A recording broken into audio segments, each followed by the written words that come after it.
Hey everybody, Nick here, and today I got a review for you of this big guy right here. This is the Steel Will Knives Tasso. So, first off though, I want to, in the name of full disclosure, thank Steel Will Knives for sending this guy along. They actually reached out to me, God, some time back, and at the time they didn't have anything that was really turning my crank, but I said, hey guys, what's the deal with that antlock thing you announced like 2 years ago? And they said, we're finally going to launch it, and then they sent me one of these guys, actually a little bit ahead of the official release. So this lived on my prototype shelf for a little while there, but nevertheless, they sent this guy to me early. I told them, as always, I'm going to talk about the good, the great, the bad, the ugly. It might be a gem, it might be junk, but they still sent it along, but nevertheless, I have to disclose that way you know what's going on. Next thing, size comparison. As we can see here, this guy is not a tiny knife. Here it is against your Spyderco Delica, your Spyderco Paramilitary 2, your PM2 right there. Here it is against your Ontario Rat number 2. And I think that ought to do it for size comparison real quick. That should about cover it. Next thing, this guy, the unique and interesting part of this knife is the ant lock. This little guy right here. This, as you can see, actually looks a lot like a back lock. And you should watch my full disassembly video because that makes it abundantly clear exactly how this works. But unlike your average back lock, where there is something where there is something that you press on the back of the blade to lift up the lock bar here, and let that drop out of place. In this guy, you just lift this little guy right here. You lift either one of these studs. These studs are independent. They don't go all the way through. And that actually lifts up this little backspacer area, which allows the blade to come shut. That's cool. You know what? It works. Backlocks are a great design. I look at this as being sort of similar to a backlock in terms of its overall lockup and engagement. But nevertheless, it works. No problem there. So that's kind of the big news with this guy. But you really should check out that disassembly video because I think that'll make it a little clearer how this thing is working. So let's go ahead and jump into the good, the great, the bad, and the ugly of this very interesting little knife right here. So on the good side, to start off with, ergonomics on this guy are very good. You have a couple of different grip options. You can choke back here and do fine. You can put in a hammer grip. That works too. You can choke up a little bit and use this area here as a finger choil, which has been beautifully rounded off, by the way. And as has the spine on this guy. Just very nicely done in terms of your rounding there. That's good. But ergonomically speaking, this is right on point. And considering that it's coming from, I believe, the same designer as like the steel wheel cut jack and whatnot, that doesn't shock me. Steel Will's in this Tkachenko guy, it definitely seems to have design chops for ergos, so that's good. Next thing, it's got some nice little details to it. For instance, the backspacer on this guy is not just flat, but it is rounded. It is beautifully rounded across there, and that's nice. You've got this nice little lanyard hole in here, which is low-key.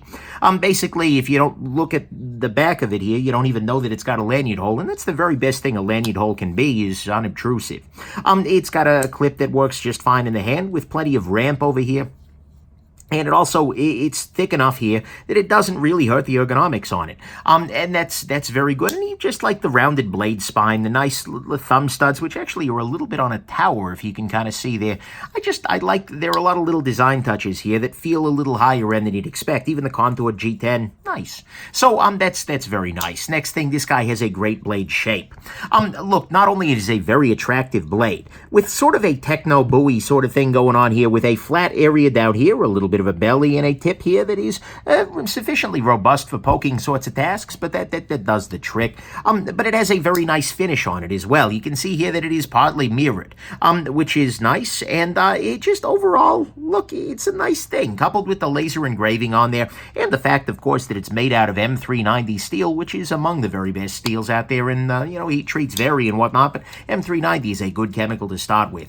And so I really like this blade. Every time I used it, it was like, yeah, that works pretty damn well. Could it be ground a little thinner? Yeah, maybe. But at the same time, guys, this is pretty solid. So that's good. And then finally, on the good side, the price on this guy is $170. That's M390 steel. And again, there's more to steel than chemicals, but still, and it's got a brand new locking mechanism, good ergonomics, a lot of nice little details. You know what? Price-wise, I'm okay with that. That works. That does the trick for me. The price on this guy is good to go. So, to me, that's what's good, is that the price at $170 is absolutely solid. Has a great blade shape, some very nice little details, low-key lanyard hole, that kind of thing, a rounded blade spine, and very good ergonomics overall. On the great side, it's a new lock. And now look, every lock, at this point in time, it's not like lock is an unsolved problem in pocket knives. There are lots of really good options, but at the same time, it's nice to see somebody trying something new. Because until you try something new, it doesn't have a chance to be the next amazing lock. And in some ways, this actually has a lot of nice advantages to it. It seems to work great. I have no problem with lockup. There's no play in either dimension on this guy when tuned properly. It seems plenty strong, although given I'm not hanging weights off of it and, and things in a warehouse with it. But still, there is no way, as you're closing this guy, your hand is nowhere near the slicing path. All you need to do is manipulate your your thumb or your forefinger there, and that can do the trick here. It is easy enough to disassemble. It's well positioned in the hand, by the way, so if you're doing one of these things or one of these things, you're very unlikely to unlock this guy as you're actually cutting with it. Overall, it works. I think it's a solid little lock, and it's got one big advantage, which is that it is completely ambidextrous. So are conventional back locks, but this is very nicely so. So, to me, what's great about this guy is that they've designed a new lock here.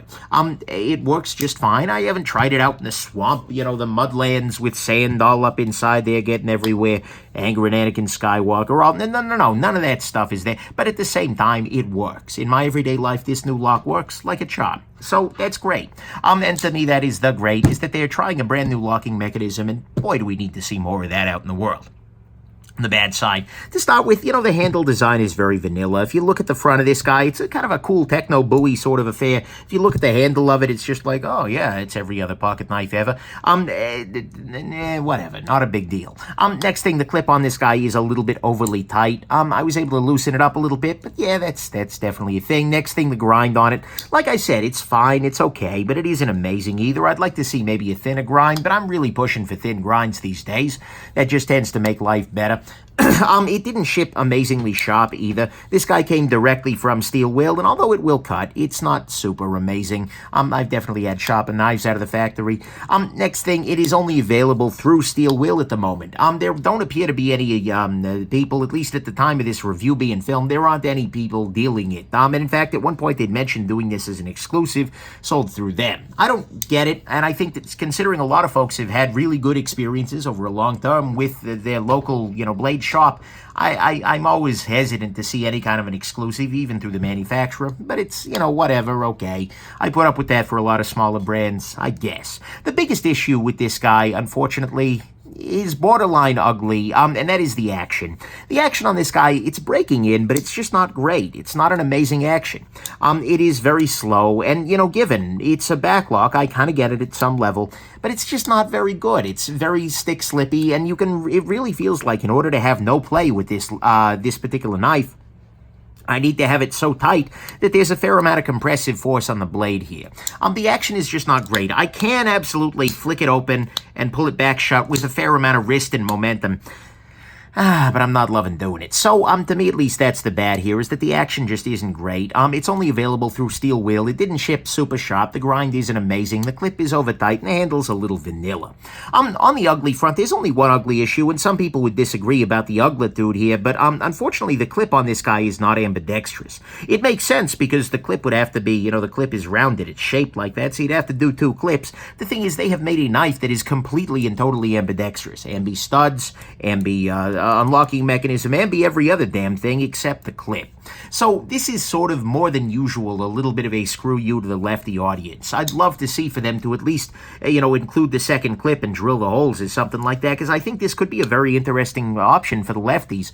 But, yeah, so I'm not necessarily a big fan of that. Whatever, but if you make it a full ambi knife, make it a full ambi knife. Come on, guys, have some love for the 10%, right? So, to me, at least that's what's ugly, is that it is ambidextrous, except for the easiest part of making it ambidextrous, the clip.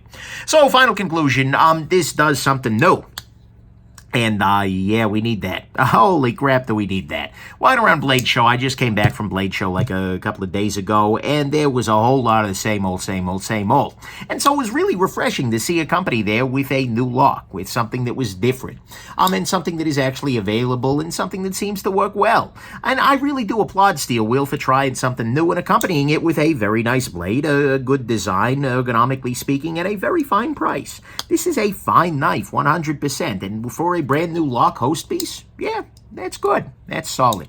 I definitely do wish the action was better. That's kind of the third in this knife's punch bowl for me, but I'm an action snob. I do wish the grind was a little more aggressive, the sharpness was improved, the availability was a little easier, and I really do wish that they give the lefties the love that they very quite nearly have here. But mostly, I like that this knife is different. It's a nice lock, it's an innovation, and it's a solid choice, I think, for some of Steel Will's future stuff.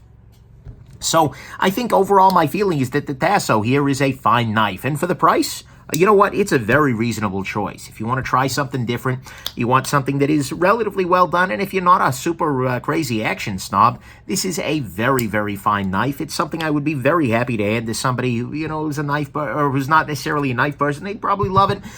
But more exciting to me than this particular knife is the prospect of more knives to come in the future using this lock, because I really can't wait for this to find its way into new knives. Okay, just had to Tasso that one out there. Okay. Anyways, I hope you Steel will subscribe to the channel after these. Alrighty. Anyways, so there you go. I hope this was interesting to you, and have yourselves just an absolutely wonderful rest of your day. Bye now.